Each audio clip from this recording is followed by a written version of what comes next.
When you got favor on your life, no matter what you're thrown into, you're going to always rise to the top. I'm going to tell you something. You got to have a tremendous work ethic to be successful in here. In other words, and you can relate to this, you got to have a lot of dog in you.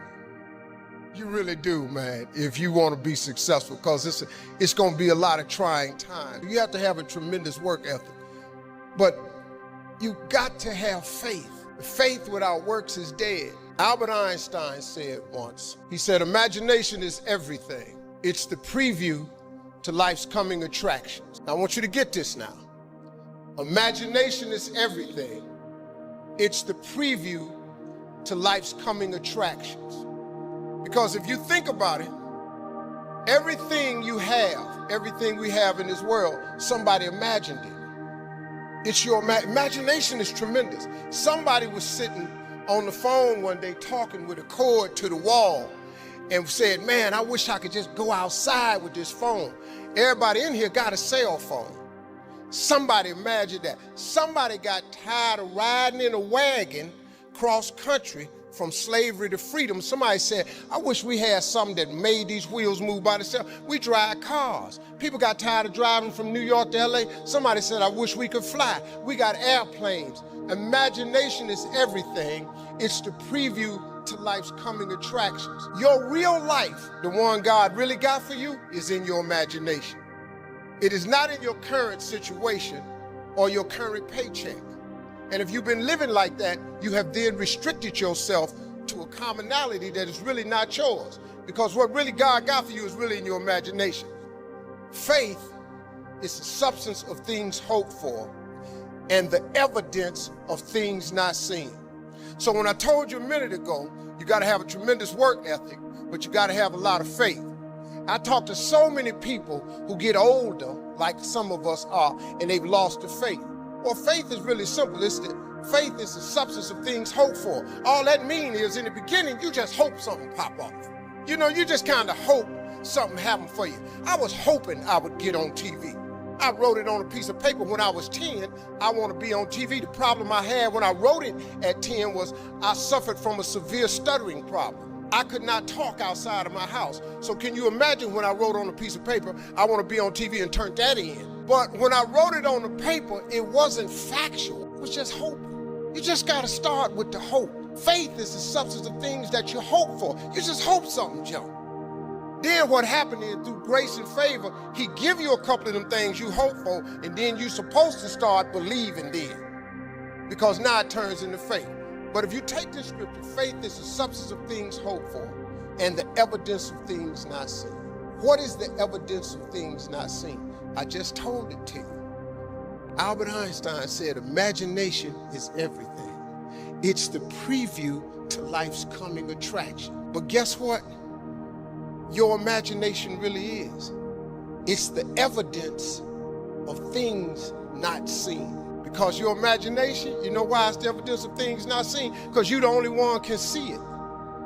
Your imagination is actually God showing you a preview of a coming attraction that he has for you. The moment you don't believe in your imagination, you negate what he got for you. Your imagination is the preview to life's coming attraction. It is the evidence of things not seen, because can't nobody see it with you. Your problem is you keep telling your imagination to the wrong people. See, if you want to kill a big dream, tell it to a small-minded person. It's dead. How many times, man, have you had a tremendous idea, something you thought was the one, and you went and told it to your loved ones and your so-called friends, and they shot it down? I mean, you was convinced that it was just, oh man, I just came to you. And you told it to them and they shot it down. And you thought since they was your loved ones and their friends and they got your best interests at heart, you believed them. You was wrong. You let them talk you out of what God got for you. Some of y'all still sitting here with the ambition of opening a business one day, but you scared to go start the business because you got a job and you got bills. Rich people got bills. You're gonna let the fact that you got some bills stop you from opening the business, the thing that God done put in your imagination? You're gonna squash that because you got bills. Everybody got bills. Your real life is in your imagination. See, if you think you're too old to make it, let me give you a prime example. Colonel Sanders. Colonel Sanders has been frying chicken his whole life. He was telling everybody he had the best chicken in the world. Ain't nobody believe him. They turned him down everywhere. Colonel Sanders didn't get a franchise till he was in his 60s. Kentucky Fried Chicken sell more chicken than anybody in the world today. If you're sitting there thinking because you got a little gray on you and you're too late, as long as God waking you up in the morning, that's the sign that he ain't through with you. What you tripping for? You sitting up in here like God can't do nothing for you because you 60. You have not because you ask not. Do you know the difference that could make in your life? But you sit here and you take what you have, and it could be so much more if you would ask. See, you have not because you ask not. When the last time you really asked him for something? Or do you keep making requests that's inside the confines of your paycheck? When you gonna get outside of that?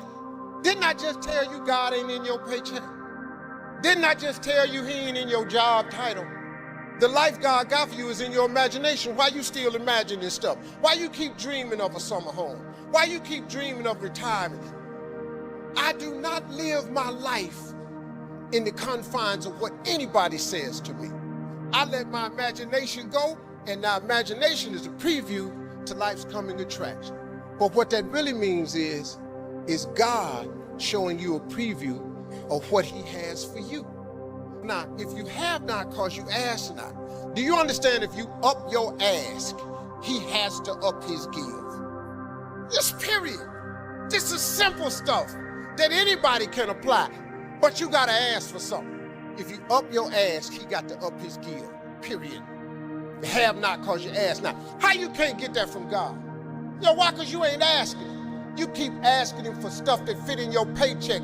Your paycheck say a 2015 Lexus. You go down there and ask him for that. And guess what you get? A 2015 Lexus. You up your ask, he up his give.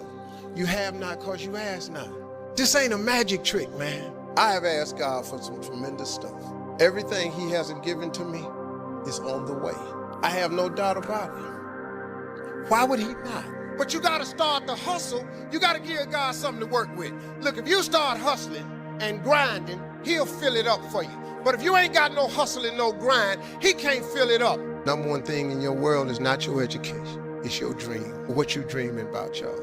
What you still dreaming about? What is God still showing you in your imagination? What are you so afraid of? Why would you not take that leap and go for it before you mess around and die? Why would you not go and see what God really got for you before you leave this world? Why would you hang on to a job? If I was you, before I leave this world, I'd go see what God really got for me.